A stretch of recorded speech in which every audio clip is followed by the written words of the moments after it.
Hello, everyone. It is a great honor to me to be sharing these reflections of the Gospels. And today's Gospel, we hear about the Transfiguration.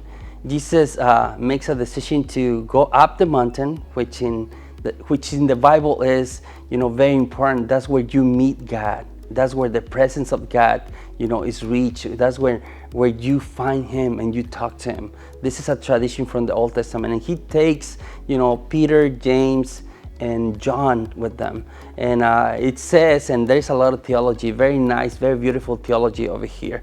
On the 6 days, that's theology because, remember, creation lasted 6 days on the one that we have in Genesis, and on the 7th day it's very important for the Jewish people, but for us Christians it's like we're talking about a new creation, a more perfect one in this case.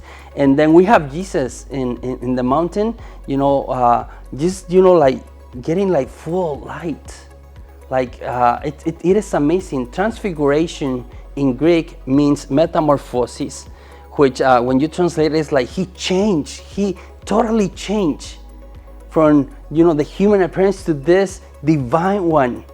And at that moment when they see Jesus changing before their eyes, it also appears before them Moses and Elijah.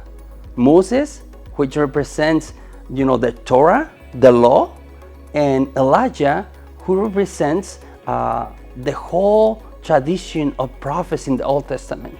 These two, Moses and Elijah, remember, they went up to the mountain and they wanted to see God, and they saw some part of God or something about it, but not fully.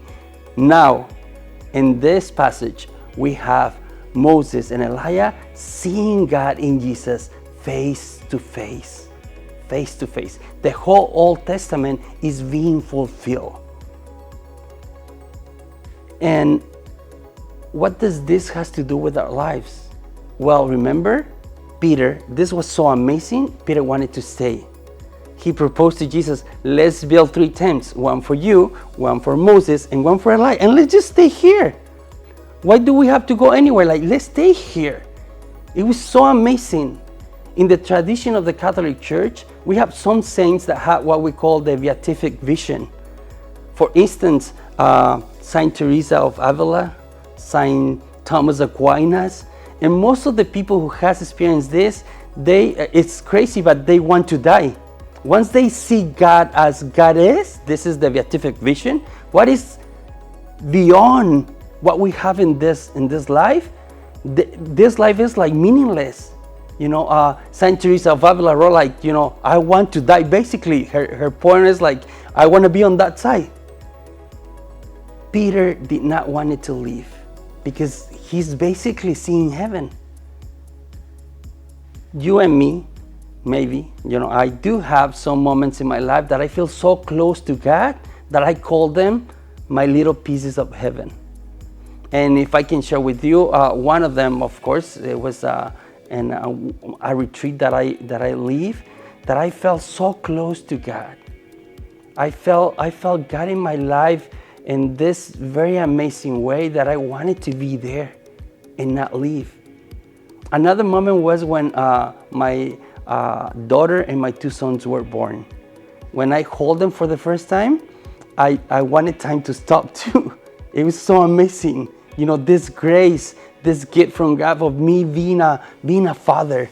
It was amazing. And maybe the last moment that I can relate to this experience is the last hug that I gave to my dad. He passed away about 5 years ago, and I didn't know he was gonna pass away, so I still keep that moment, and he hugged me. I don't know if he knew or God knew. It was an amazing hug from my dad. These moments, these little pieces of heavens are good for our lives because, difficult times will come.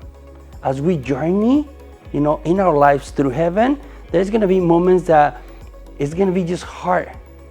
So these moments reminds God is alive. He is in control. He is going to have the victory. He is real.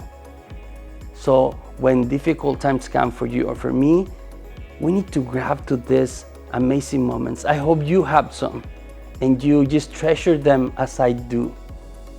God bless you.